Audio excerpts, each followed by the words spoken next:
Merci, vous allez le saluer dehors. Ah, Alain qui, par son exemple, là, évidemment, il se retrouve en première ligne tout seul, c'est insupportable ce qui est en train d'arriver. Et évidemment, moi je sais que j'arriverai très peu je suis à quelques mètres derrière. De toute façon, on n'a pas décidé, on serait dans les cellules à peu près l'un à côté de l'autre. Et donc évidemment, c'est insupportable ce qui est en train de se passer. Donc merci d'être là, de le soutenir, de nous soutenir, de soutenir cette résistance. Mes respects à vous, chapeau bas, on se retrouve dehors. Merci à vous. De la création monétaire à la loi de 1973. Comment on crée l'argent? Si je vous disais que votre argent n'est pas protégé sur votre compte, que les États ne créent pas l'argent, pas plus qu'ils n'ont la main mise sur leur régulation. Si je vous disais encore que les banques ne prêtent pas de l'argent qu'ils détiennent dans leurs réserves. Si je vous disais que tout cela n'est qu'un tour de magie, une magistrale arnaque basée sur une croyance collective savamment entretenue. Hula hup, barbe à truc. Si je vous disais encore que les banques ne prêtent pas leur argent, elles font des crédits en créant de l'argent de nulle part. Si je vous disais que les États sont obligés d'emprunter avec des taux d'intérêt stupéfiants à leurs créanciers qui sont les banques et les marchés financiers. Ils payent des intérêts sur de l'argent qui sort de nulle part, créé sur demande. Si je vous disais que l'argent que vous pensez avoir sur votre compte n'est qu'une promesse de dette, et qu'en cas de faillite ou de bank run, vous vous retrouverez alors dans une situation de néant, dans laquelle vous constaterez que ce que vous pensez avoir, ce que vous pensez posséder, n'était qu'une illusion, une chose qui n'a jamais existé. Il est important de comprendre qu'une fois sorti de votre poche et placé sur votre compte, votre argent ne vous appartient plus. Il appartient légalement à votre banque, qui vous accorde alors une reconnaissance de dette. Alors, comment tout cela a-t-il commencé ? Les banques ont créé un système de calcul très intéressant pour eux. On appelle cela les réserves fractionnaires. Pour faire un petit tour historique, il nous faut remonter à la période de la Renaissance. À cette époque, les usuriers stockaient l'or des riches marchands. Ce stockage d'or était certifié par un document de retrait ou une reconnaissance de dette. Au bout d'un certain temps, les usuriers s'aperçurent que l'usage faisant, les gens ne demandaient que rarement de récupérer leur or, mais plutôt s'échangeaient les papiers de reconnaissance de dette. Ils ont alors décidé d'imprimer plus de papiers de reconnaissance de dette que l'or qu'ils avaient en stock. Ils se sont mis ainsi à prêter de l'argent à d'autres marchands afin de financer d'autres expéditions. Une fois ces dernières accomplies, le marchand remboursait la dette et payait les intérêts. L'usurier encaissait ainsi un bénéfice et détruisait le papier de dette récupéré. Aujourd'hui, le système est le même. Les banques fabriquent de l'argent virtuel pour financer des crédits en tout genre, pour leurs clients ou pour leur propre compte d'ailleurs. Cet argent virtuel leur permet même d'acheter des actions et de spéculer en bourse. Ils peuvent créer de l'argent quasiment sans limite. Presque sans limite, effectivement, car officiellement, ils ne peuvent créer plus de 14 fois leur réserve. Selon les accords de Bâle, des accords qui, entre nous, dans les faits, ressemblent plus à des recommandations qu'à des obligations. Donc, comme on peut s'en douter, rien ne les empêche vraiment de créer par le biais du jeu comptable autant d'argent virtuel qui leur est nécessaire. Pour résumer, c'est un peu comme si vous faisiez des chèques sans solde sur votre compte, des chèques qui ne seraient jamais refusés. Chaque jour, donc, vous avez compris, les banques créent de l'argent sans aucune restriction. Ce même argent que vous avez obtenu à la sueur de votre front, les banques, elles, ont juste une ligne à rajouter sur leur ordinateur pour l'obtenir.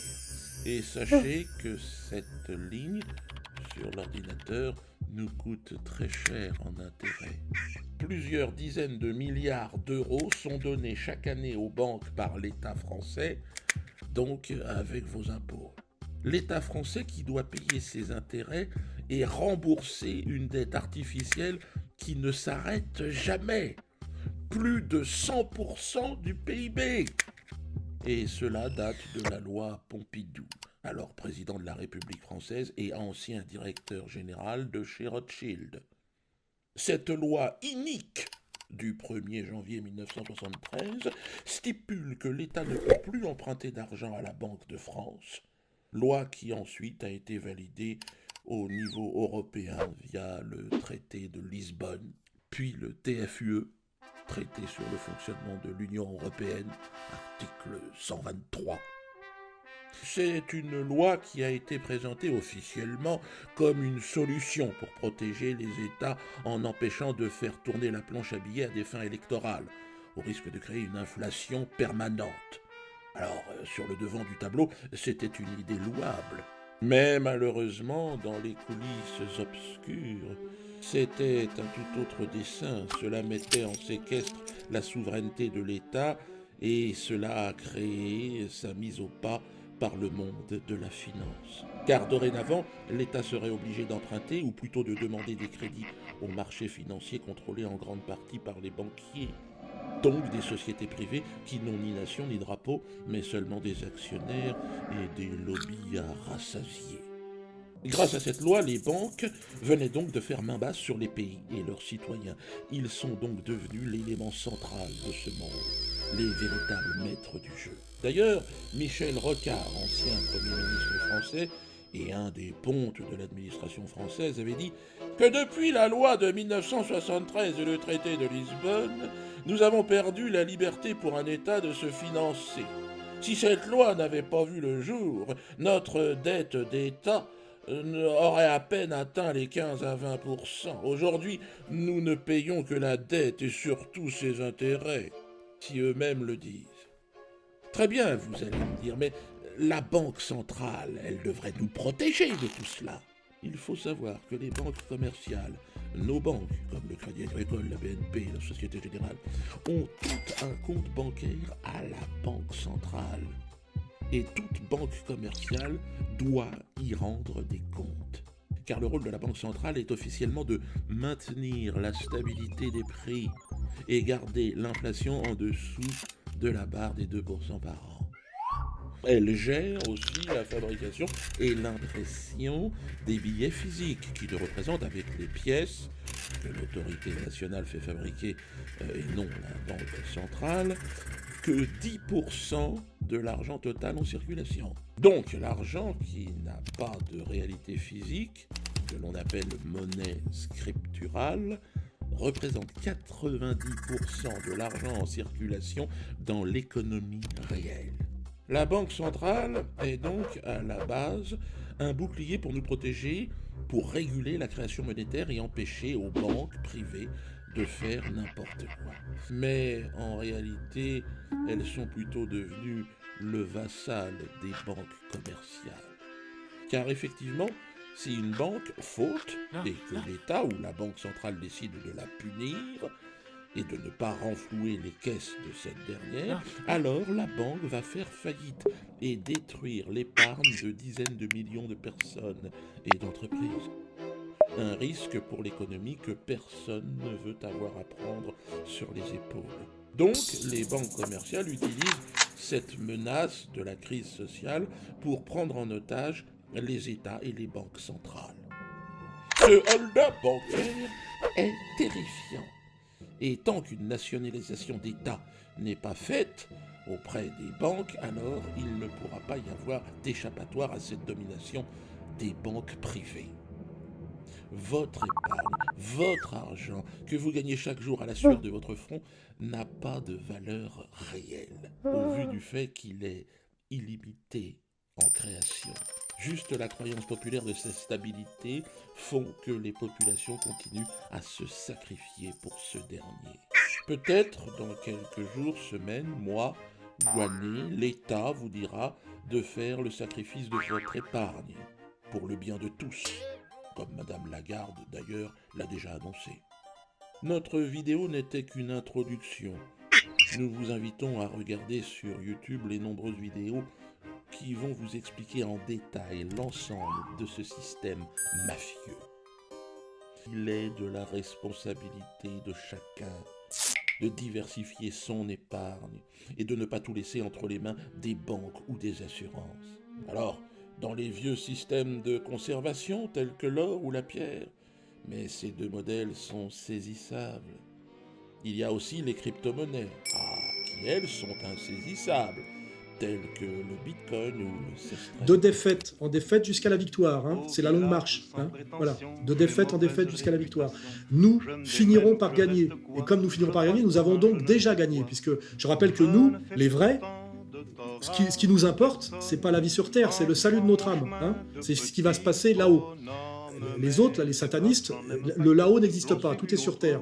Alors peut-être qu'ils vont découvrir que ça existe et que ça va mal se passer. Mais je veux dire, le problème pour eux, c'est pas ça. C'est de gagner des années de vie supplémentaires, du luxe et de la richesse, avec les femmes, les honneurs, ici. Nous, notre question, c'est l'âme. Voilà, c'est de se sauver l'âme humaine, l'âme française et nos âmes. Voilà. Et de ce point de vue-là, nous avons déjà gagné. Parce que même si nous perdons ici, de toute façon, nous avons sauvé nos âmes. Et c'est, je le dis aux musulmans cohérents, aux chrétiens cohérents, entre le salut terrestre et le salut de l'âme, vous choisissez quoi? Voilà, hein, soyez cohérents. Moi, j'ai choisi le salut de l'âme, et de ce point de vue-là, je suis déjà sauvé. Donc, ce qui va se passer ici, pour moi, demain, est, je dirais, presque insignifiant. Voilà. Et par contre, je pense que le travail a été fait. Nous sommes inarrêtables. Nous avons pour nous la vérité, le bien et le beau. Et comme le dit bien le petit Reichstag, que j'emmerde, et que demain dans tous les sens du terme, le danger pour eux devient systémique. Oui, oui, le danger devient systémique. Et je vais travailler à ce qu'il le soit chaque jour un peu plus dans cette période cruciale. Voilà. Amen. Tout le monde se rue sur moi, sauf les cul-de-jatte, ça va de soi. Pas besoin d'être Jérémie pour deviner le sort qui m'est promis. S'ils trouvent une corde à leur goût, ils me la passeront au cou. Je ne fais pourtant de tort à personne en suivant les chemins qui ne mènent pas à Rome. Mais les braves gens n'aiment pas que l'on suive une autre route que.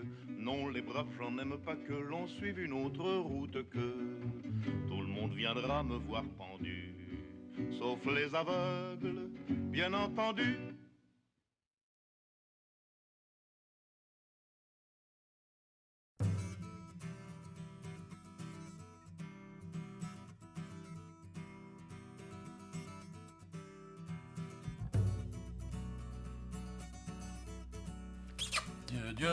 Dieu vient en aide. Dieu vient là. Il faut nous renvoyer Jésus. Physiquement, on en a besoin.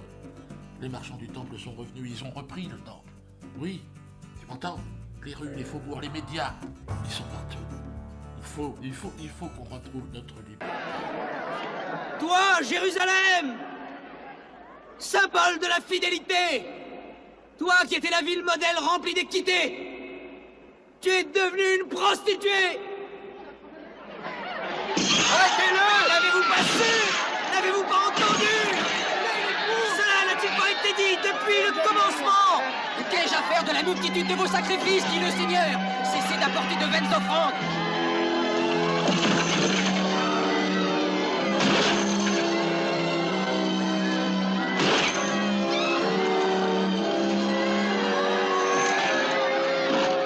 Mes pièces d'or! Rendez-moi mes pièces d'or!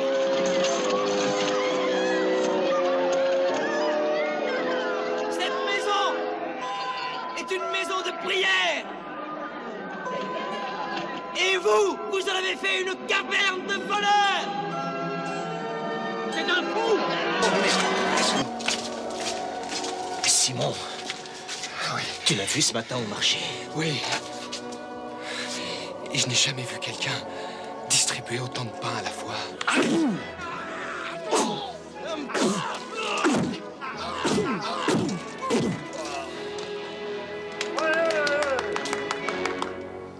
Vous allez finir par vous aimer les uns les autres, bordel de merde. Oui, dimanche 10 mai 2020.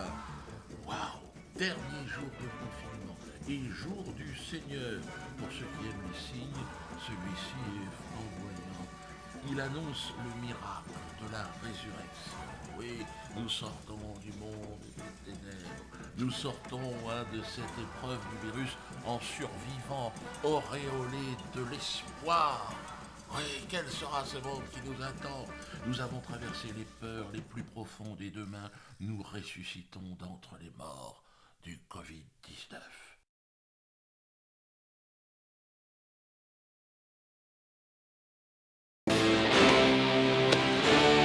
Maintenant, ça va chier.